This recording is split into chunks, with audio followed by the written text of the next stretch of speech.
ನಮಸ್ಕಾರ ಕರ್ನಾಟಕ. ತುಂಬ ದಿನಗಳಾಯಿತು. ಡ್ರೋನ್ ಪ್ರತಾಪ್ ಅವರು ದುಬೈನಲ್ಲಿ ಒಂದು ಪ್ರಾಜೆಕ್ಟ್ ವರ್ಕ್ ಮಾಡ್ತಿದ್ದಾರೆ. ಶೇಕ್ದು ಒಂದು ವಿಡಿಯೋ ಹಾಕಿದ್ರು ಪೇಟ ಕಟ್ಕೊಂಡು. ಅದಕ್ಕೆ ಎಷ್ಟೋ ಜನ ತುಂಬ ಟ್ರೋಲ್ ಮಾಡಿದ್ದಾರೆ. ಅಲ್ಲಿರೋರ್ಗು ಮೋಸ ಮಾಡ್ಬಿಟ್ಟು ಬಂದ್ಬಿಡ್ತೀಯಾ, ಅಲ್ಲಿರೋರ್ಗು ಹಿಂಗೆ ಮಾಡಿಬಿಟ್ರೆ ಕೈ ಕಾಲು ಕಟ್ ಮಾಡಿಬಿಡ್ತಾರೆ, ಅದು ಕಟ್ ಮಾಡಿಬಿಡ್ತಾರೆ, ಇಟ್ಟು ಕಟ್ ಮಾಡಿಬಿಡ್ತಾರೆ, ಹಾಗೆ ಹೀಗೆ ಏನು ಮಾಡೋಕ್ಕಾಗಲ್ಲ. ಈ ಚಪ್ಪರ್ ನನ್ನ ಮಕ್ಕಳು ಒಂದಷ್ಟು ಜನ ಇರ್ತಾರೆ. ನಮ್ಮನ್ನು ಬರೀ ಇಂಥ ಕಿತ್ತೋದು ಮಾತುಗಳು ಮಾತಾಡ್ತಿರಲ್ಲ. ಒಂದು ಮಗುಗೆ ಸಹಾಯ ಮಾಡಿದ್ದು, ಓದೋದಕ್ಕೆ ಸಹಾಯ ಮಾಡಿದ್ದು, ಒಂದು ತಾಯಿ ಮಗನ್ನ ಕಳ್ಕೊಂಡು 2 ಮಕ್ಕಳನ್ನ ಸಾಕೋದಕ್ಕೆ ಹೆಲ್ಪ್ ಮಾಡಿದ್ದು, ಇದ್ರ ಬಗ್ಗೆ ಮಾತಾಡ್ರೋ ಬೋಳಿ ಮಕ್ಕಳ. ಬರೀ ಇಂಥದ್ದೇ ನೆಗೆಟಿವ್ ಆಗೇ ಮಾತಾಡ್ತಿರಲ್ಲ. ನಿಮಗೆ ನಾಚಿಕೆ ಮಾನ ಮರ್ಯಾದೆ ಏನೂ ಇಲ್ವಾ?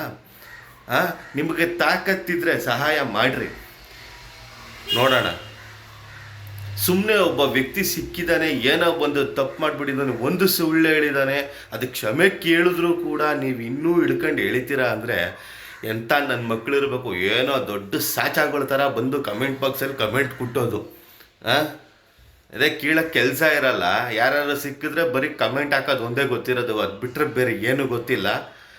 ಒಬ್ಬರು ಏನೋ ಒಂದು ಸಹಾಯ ಮಾಡ್ತಿದ್ದಾರೆ, ಒಬ್ಬರು ಯಾರಿಗೋ ಕಷ್ಟದಲ್ಲಿರೋರಿಗೆ ಹೆಲ್ಪ್ ಆಗ್ತಿದೆಯಲ್ಲ, ಬಿಡುಗರು ಏನೋ ಒಂದು ಹೆಲ್ಪ್ ಆಗ್ತಿದೆಯಲ್ಲ, ಒಂದು ಸಹಾಯ ಮಾಡ್ತಿದ್ದಾರಲ್ಲ, ನಾವೊಂದು ಬೆಂತಟ್ಟಣ, ಇನ್ನೊಂದಷ್ಟು ಜನಕ್ಕೆ ಸಹಾಯ ಸಿಗಲಿ, ಅದನ್ನು ಹಾಳು ಮಾಡೋ ಬೋಳಿ ಮಕ್ಕಳು ನೀವೇ. ಪ್ರೀತಿ ವಿಶ್ವಾಸ ಅನ್ನೋದು ಒಂದು ಸತಿ ಹುಟ್ಟೋದು, ಒಂದು ಸತಿನಾದರೂ ಅಭಿಮಾನದಿಂದ ನೋಡ್ರಿ. ಒಂದಷ್ಟು ಜನಕ್ಕೆ ಸಹಾಯ ಮಾಡ್ತಿದ್ದಾರಲ್ಲ, ಖುಷಿ ಪಡಿ ನೋಡಿ. ಅದು ಬಿಟ್ಟು ಬರೀ ಬ್ಯಾಡ್ ಕಮೆಂಟ್ ಹಾಕೋದ್ರಿಂದ ಏನು ಸಿಗಲ್ಲ ಗುರು. ಒಟ್ಟಿನಲ್ಲಿ ಸ್ನೇಹಿತರೆ, ಡ್ರೋನ್ ಪ್ರತಾಪ್ ಅವರು ಇನ್ನೇನು ಸ್ವಲ್ಪ ದಿನದಲ್ಲೇ ಬರ್ತಾರೆ. ಒಬ್ಬರಿಗೆ ಸಹಾಯ ಮಾಡೋ ಒಂದು ಪ್ಲ್ಯಾನ್ ಇದೆ. ಅದ್ರ ಬಗ್ಗೆ ಅಪ್ಡೇಟ್ ಕೂಡ ಕೊಡ್ತೀನಿ ನಾನು ನಿಮಗೆ. ಇಂಥವ್ರ ಬಗ್ಗೆ ನಾನು ಏನು ಹೇಳೋಕ್ಕಾಗಲ್ಲ. ಮತ್ತು ನಿಮ್ಮ ಅನಿಸಿಕೆ ಅಭಿಪ್ರಾಯ ಕಮೆಂಟ್ ಬಾಕ್ಸಲ್ಲಿ ತಿಳಿಸಿ. ಹಾಗೆ ನನ್ನ ಚಾನಲ್ನ ಯಾರ್ಯಾರು ಸಬ್ಸ್ಕ್ರೈಬ್ ಮಾಡ್ಕೊಂಡಿಲ್ವೋ ಸಬ್ಸ್ಕ್ರೈಬ್ ಮಾಡ್ಕೊಳ್ಳಿ, ಸಪೋರ್ಟ್ ಮಾಡಿ. ನಮಸ್ಕಾರ.